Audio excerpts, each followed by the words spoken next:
Welcome to the Carriker Chronicles, the People Show. Checking the Post for Husker Nation, brought to you by XCancer. Check them out at xcancer.com. This is my gut reaction.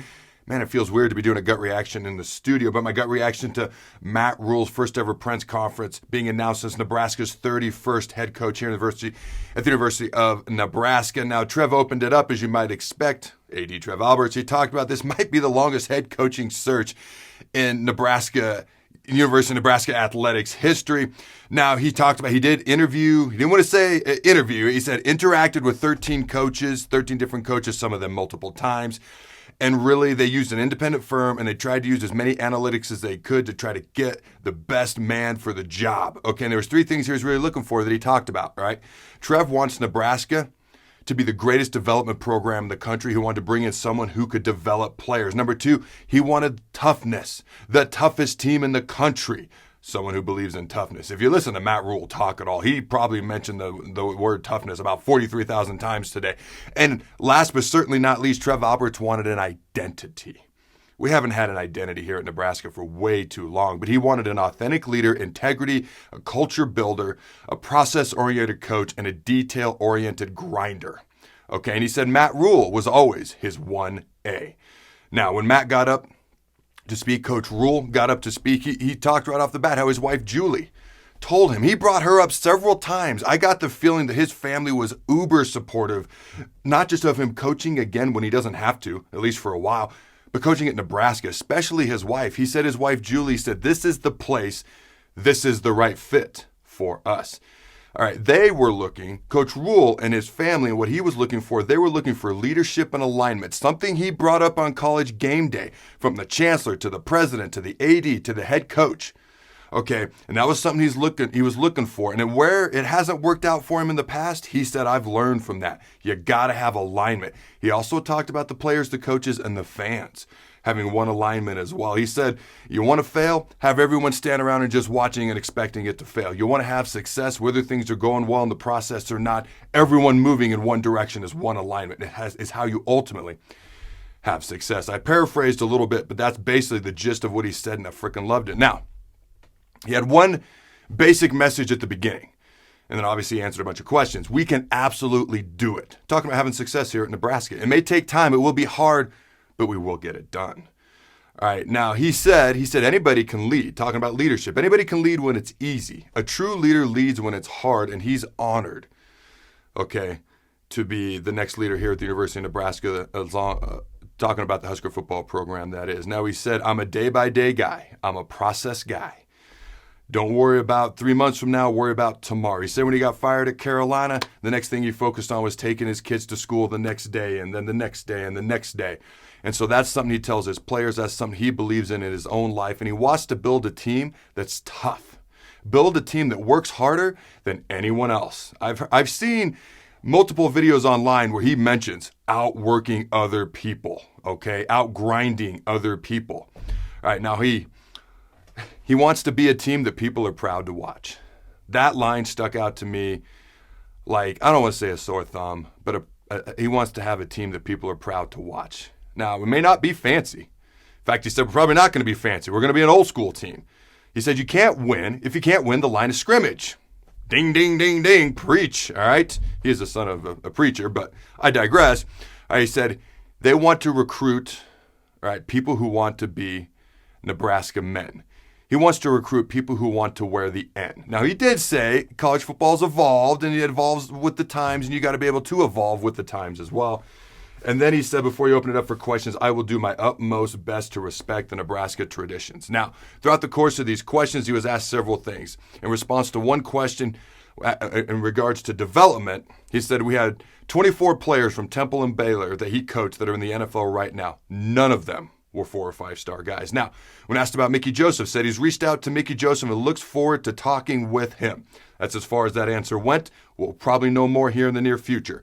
Said he wants to visit with current players and coaches, okay, to see what everything looks like right now. He also wants to know what needs to be fixed most/and/or first, and nobody's going to know better than the players and the current coaches on staff. But he did say spring ball will ultimately tell him more. He is going to start watching film immediately right away as well. Now, he was offered other jobs, other college coaching jobs, Also, TV broadcasting jobs. He came here because he believes in this place. That's what he said. Now, what kinds of players do you need to bring in to win in this league? Okay, what kinds of players do you need to bring in? How do you win in this league? That was the question he was asked. He kept coming back to defense. He's very balanced. He's coached quarterbacks, O-line, D-line, linebackers, tight ends, offense, defense. But I couldn't help but notice he tends to bring up defense first a lot. He went right to defense and running the ball on offense. All right, talking about recruiting a little bit more. He brought up his recruiting ties to Texas, Florida, winning the in-state battle of recruiting in Nebraska. Who's talked about that before? In the 500-mile radius as well. Now, talked minimally about assistant coaches. Okay, I think he wants to respect the current guys on staff, also give them an opportunity, chat with them. There's a whole lot of speculation, okay, about the strength coach, the D-line coach, the DB's coach. He didn't talk a whole lot about that. He wants to respect the current guys on staff, okay? Now, when asked about the type of coaches that he likes, what he said is, okay, he doesn't need celebrity assistant coaches. He wants young, energetic guys. He doesn't want assistant coaches that are going to visit one school a day. Okay, he wants guys that are going to visit 6 schools a day and then watch film and travel and grind. That's what he's looking for, whoever his assistant coaches end up being. And I know there's a ton of rumors right now.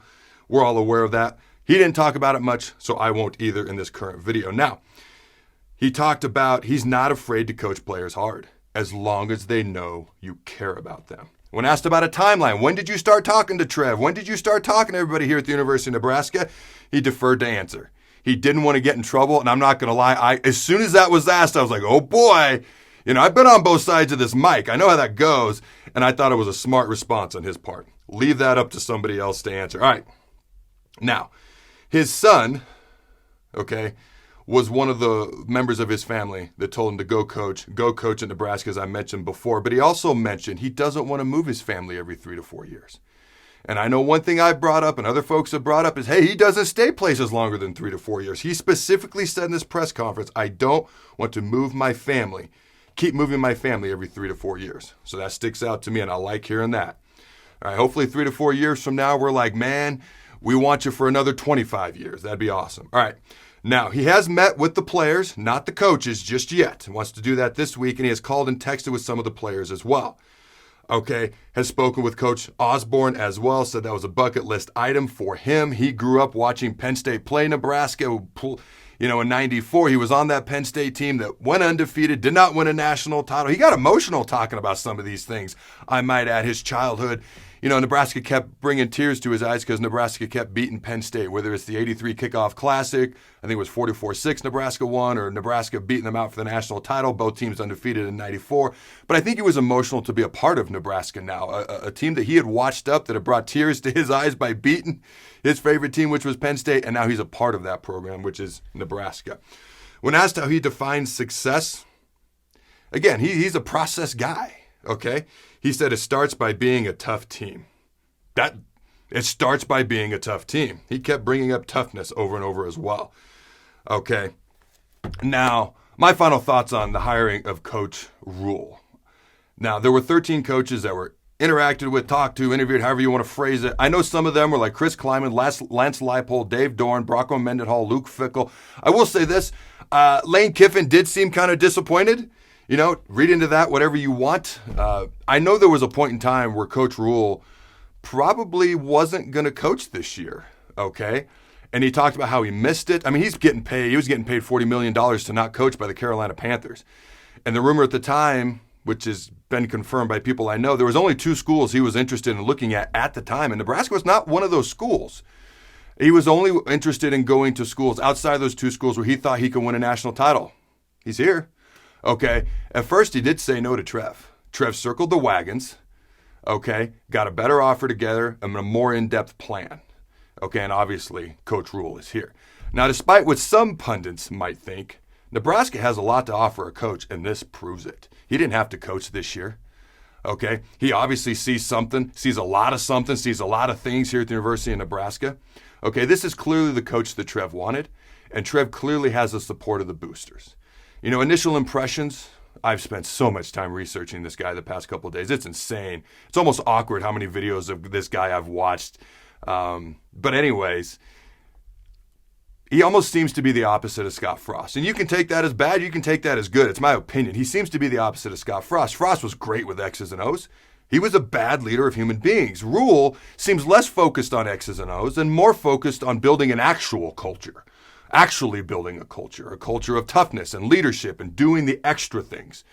Now, some of the things that I have heard Rhule say elsewhere, he's talked about that toughness. He talks about we live in a world, a generation, a society where I can start the game over if I don't like how it's going. I can simply hit the reset button if I want. I can stop texting someone if I don't like the conversation. Okay, he talks about toughness as a mentality. I'm sorry, let me start that over. Toughness is mentally and physically doing what needs to be done regardless of what's going on in the world around you. Okay, I've always said if you want something bad enough, you'll find a way. If you don't, find an excuse. But I love the way he's kind of put that. So here's the deal. There's no guarantees that Coach Rhule is going to be the guy that gets us back to competing at a high level, competing for championships. There's no guarantees whatsoever. We were all uber excited about Frost, okay? And we all know how that turned out. So the fact that some people are excited about Rhule, some people are hesitant about Rhule, doesn't really mean much to me. I'm kind of coming to my own conclusion. Okay, and here's what I'll tell you. There are no guarantees. But here's what I'll tell you. The more I learn about Matt Rhule, and I've said this before, the more I learn about Matt Rhule, the more I like him. I will say that. I do think it's a good hire. Is it a great hire? I don't know. To me, a good hire is 8, 9, 10 wins. A great hire is we're competing for championships. We're playing with and beating Michigan, playing with and beating Ohio State, competing in the CFP, College Football Playoff, and New Year's Six bowl games. I think he's a good hire. Is he a great hire? Only time will tell. Now, I've heard people on national TV call this a home run hire. I heard Sam McCune of the Omaha World-Herald call it a B+ hire. I'll tell you what, it's going to be interesting. Definitely ain't going to be boring around here. I do think that despite Matt Rhule maybe not being the coach that some folks wanted, he just might be the coach we need. Like this video if you support Coach Rhule and his process of toughness and leadership, and if you think he might be the coach that we need. Let me know in the comments, are you more excited about him than before?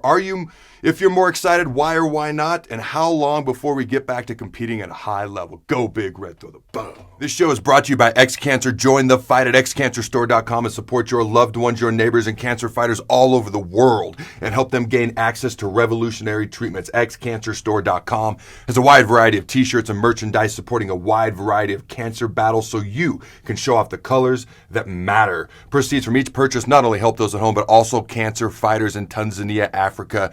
Check them out at XCancerStore.com.